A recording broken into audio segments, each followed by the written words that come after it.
Hello ladies and gents, hope you're all safe and well. Welcome to one of your first food and preparation lessons online. Today we're going to be looking at making a fruit crumble. As you can see, I'm going to be using apples, but you're more than welcome to use any other fruit you might already have at home.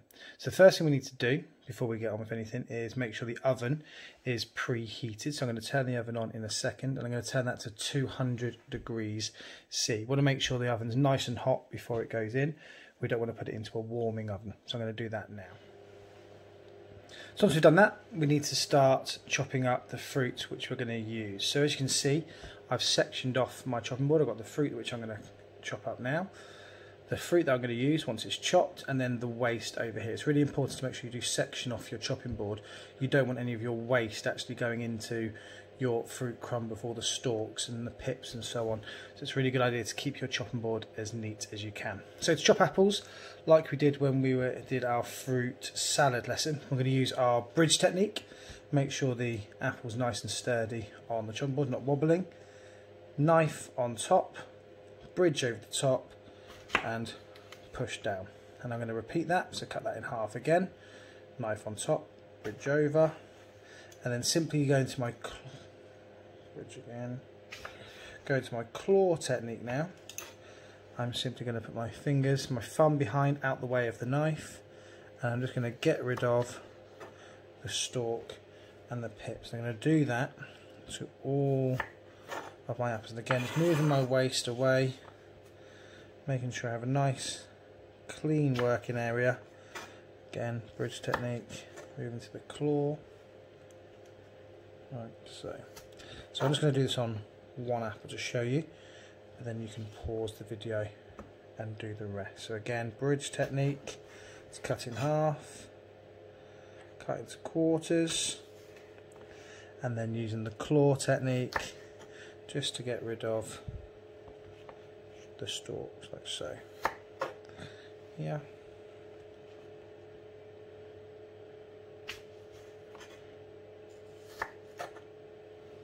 There we go. Last one. As you can see, oh, wrong bit. Keeping my working area as clean as I possibly can. If you want to pause the video now and get the rest of your fruit chopped up, and then you can press play again when you're ready to go. So as you can see there, a really easy, quick task. I've managed to chop all my apples up by hand. Oh, just move the apple corer out of the way, out of shot. So as you can see, all nicely chopped, really nice segmented, clean chopping board, so none of the waste that I don't want with the apples that I'm going to use. So now I'm going to transport this into a saucepan or a frying pan. I'm using a frying pan just because it's the best non-stick pan I actually have here at home. So I'm just going to place the apples into the pan, like so. And if you want, you can use water into the pan, but I happen to have some apple juice already lying around, so I'm going to use apple juice rather than water. I'm just going to put some apple juice into the pan, like so. You don't need to cover them, you just need a little bit at the bottom, and then we're going to start cooking these on a medium heat, which I'll show you in a second, just to soften the apples up a little bit. So as I said, I'm just going to cook these on a medium heat, so I'm going to turn that on, get that fired up, down to a nice medium heat. So I'm filming this bit by hand. Nice clean spoon, just give them a little mix, and I'm just going to leave these to cook. So I'm going to leave these for about 15, maybe even 20 minutes just to cook on a low medium heat. I'll keep coming back to check on them, but while that's cooking, we're going to actually make the crumble part of our dish. So now we move on to the topping of our fruit crumble, and we start by adding 100 grams of plain flour into a mixing bowl, which you can see that I've already done, and we need 75 grams of butter. Now to do this, you want your butter to be straight out of the fridge, nice and hard, because we're going to use something called the rubbing in method. I'm going to get slightly messy fingers for this. So what you're going to do is take a small piece of butter, like so, and we're just going to get our hands in, and we're just going to rub the butter and the flour between our fingers and our thumbs, trying to make it as more crumbly texture. So I'm just going to literally rub that in. Oh dear. Mrs. Hale having fun with the editing there. So see, just get another piece of butter, break it up, and into the flour. Now this might not look like it's going to be doing much just yet, but the more we rub this in, and make sure you get all of that flour, breaking that butter down, so it's going to that breadcrumb texture, like so. And again, once that's all rubbed in, just keep sort of, all I'm doing is this sort of action with my fingers, just sort of twiddling the butter and the flour between my fingers and my thumbs. Get another piece, like so, start breaking that down, and eventually you'll get a breadcrumb texture.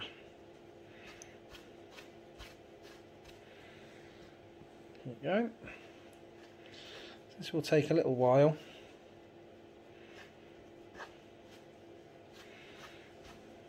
Just keep breaking that down. Rubbing the butter and the flour between your fingers and thumbs. Make sure you get all that flour from the edges. You want all the flour. Like so. A bit more. Just going to break it off and put it in there. So I'm breaking it into small pieces so I can rub it in.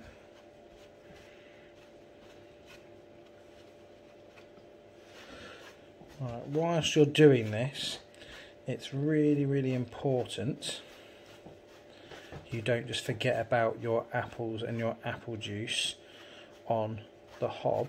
So once this is rubbed in, I'm just going to go and give my apples a little mix.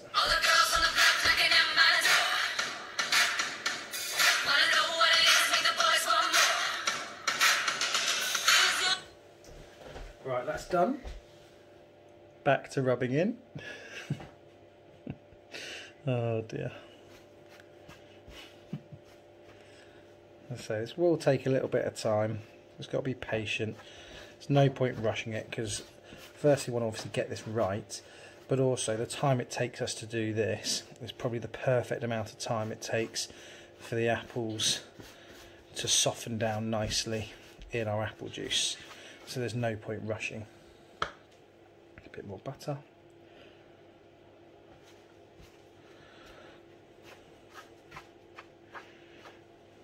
Now you're just looking for those big lumps really of butter. You don't want the big lumps. If you find any lumps, you just break it down with the flour and your fingers. And you can see where the flour was a nice smooth texture before, we're now getting this more breadcrumb texture starting to form. Make sure we get all that flour from the edges, as I said before. Don't want to leave any of it out. See that there's a big lump of butter there, so I'm just going to break that down with the flour. I'll carry on. What I'll do, I'll pause the video now and I'll do the rest of my butter, and you can do the rest of yours, and once you've finished you can unpause the video again. As you can see, I've added all of my butter now, rubbed it all in, and rather than that smooth flow, you can now see I've got that nice bread crumb texture, and that is nearly it. There's only a couple more things to add. So the first thing, no, not honey, correct, sugar. We want 100 grams of demerara sugar, or just brown sugar if you like. You can use just normal granulated sugar. I just prefer the flavour that the brown sugar gives. And it's quite easy, just dump it all in. I say it's 100 grams all in there, and again with your fingers just going to mix all that in. You don't have to rub this in, you're just going to literally mix it with your hands like so. Get that nice and mixed, and then once you've done the sugar, we have about 50 grams of, there they are, porridge oats, just plain porridge oats like that. Just going to put them in as well, like so, and again just going to mix it up, and that gives us a lovely crumbly topping ready to go on the top of our apples. And so that's taken me about 15 minutes in total to do, which is roughly perfect time for the apples, as I said before, just to start to soften up in the apple juice itself. So that's all mixed up. Perfect. Now we're ready to get that into our dish and start cooking. Let's go. Okay, so I've got my oven dish ready to go. I've turned the heat off of the apples because they're nice and soft now. I'm just going to transfer them from the frying pan or your saucepan into my cooking bowl. Make sure the oven dish, is on a nice flat surface. I'm just going to use some tongs. So you can see they're nice and soft. Just going to pick those up and get them in. Got the apples there. Oh, losing them. Nice and soft.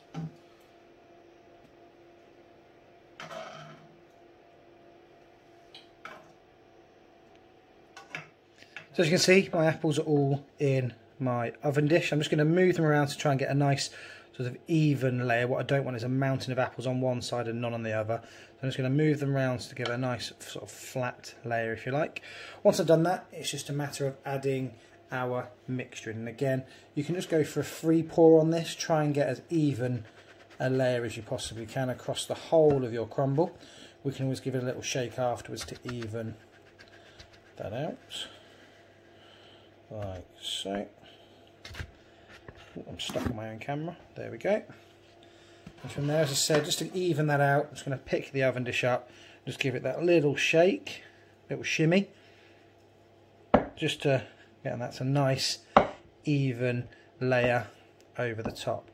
And we're now ready to go in the oven. This will go in the oven for around 15 minutes or so, but you can always keep an eye on it. What you don't want to have is a burnt top to your crumble. And then we have it, and there is our finished apple crumble. A couple of things to note: please make sure that you do actually use oven gloves to take it out of the oven, because it is going to be extremely hot and I don't want anyone burning fingers and hands, etc. Now, I'm not actually going to show you how to serve this apple crumble, because part of your work is going to be to look at different ways which we could present our apple crumble. And once you've presented your apple crumble onto your plate or slate, or however you want to present it, you're going to take a photo of it and you're going to upload that on to Show My Homework, so I can see all the good work that you guys have been doing. Thanks very much for watching, and I look forward to seeing all of your finished apple crumbles.